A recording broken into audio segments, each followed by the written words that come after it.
ॐ नमो भगवते वासुदेवाय।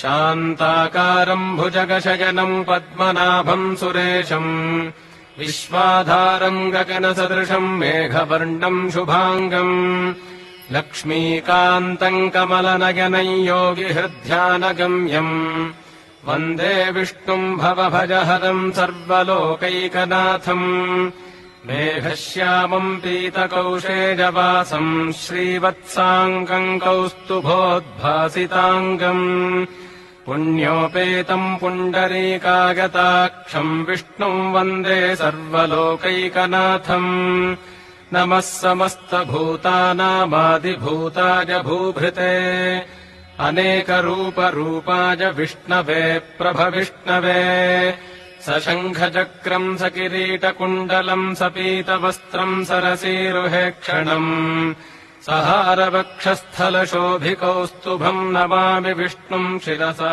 चतुर्भुजम्।